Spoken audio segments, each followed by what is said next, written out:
The production of The Sleeping Beauty that the Royal Ballet are doing at the moment is a recreation of the production that reopened the Opera House at the end of the Second World War.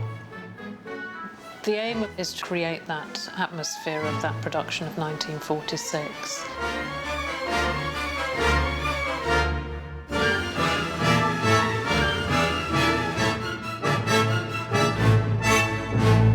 During the Second World War, the Royal Opera House was closed as a theatre and became a dance hall. The Opera House was leased by Mecca Cafes Limited, and it was open virtually every night throughout the war.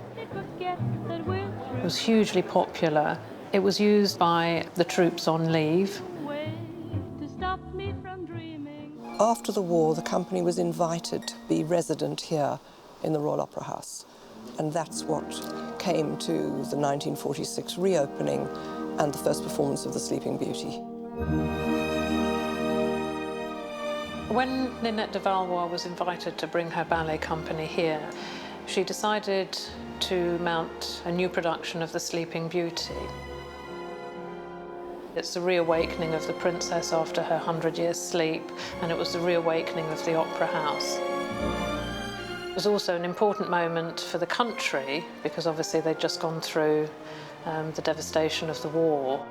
That opening night in 1946 was such a tremendous success, because after the gloom and the devastation of the war years, suddenly the curtains opened on something that was so grand and a fairy tale.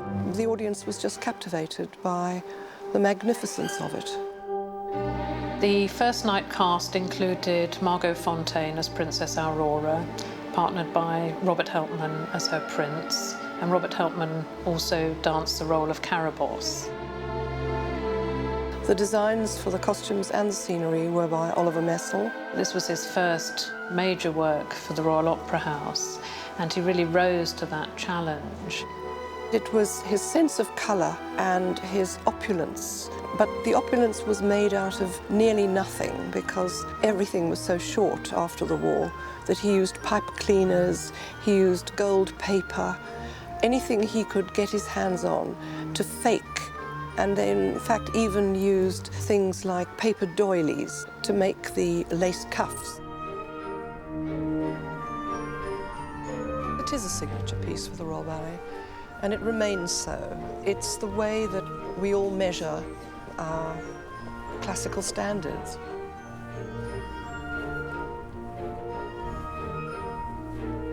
Ladies and gentlemen of the Royal Ballet, this is your 5-minute call for this evening's performance of The Sleeping Beauty.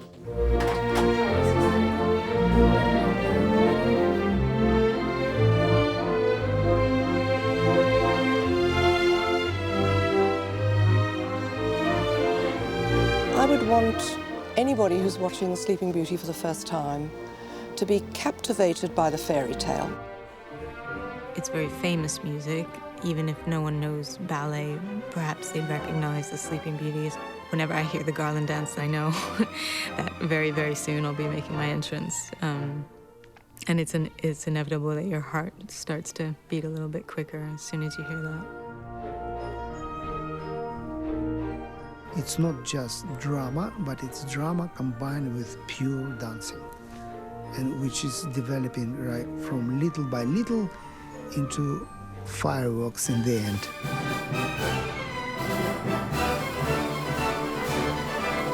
It is a real company piece. You see so many dancers on stage. The costumes are grand, the sets are big. The music is well known. I think it's a real culmination of all the different elements that make it a classic, just like Swan Lake.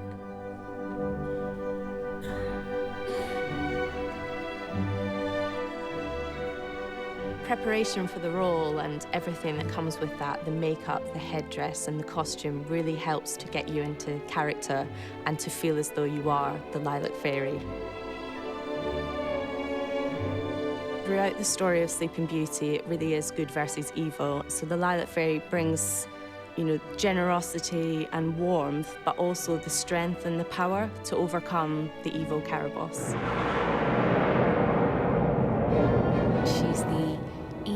fairy, and she hasn't been invited to Princess Aurora's christening.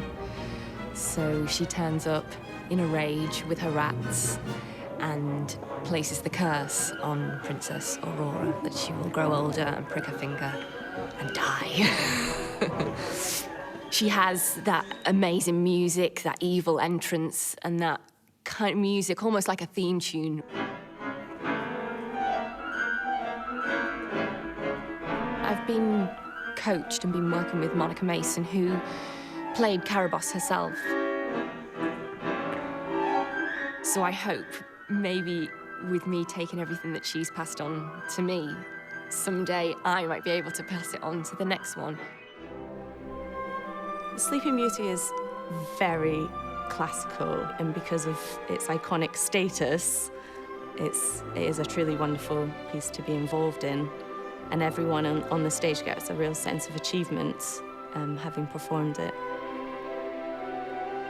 Hopefully everyone in the cinemas will feel the energy and the anticipation of the performance from the auditorium and feel like they have the best seat in the house.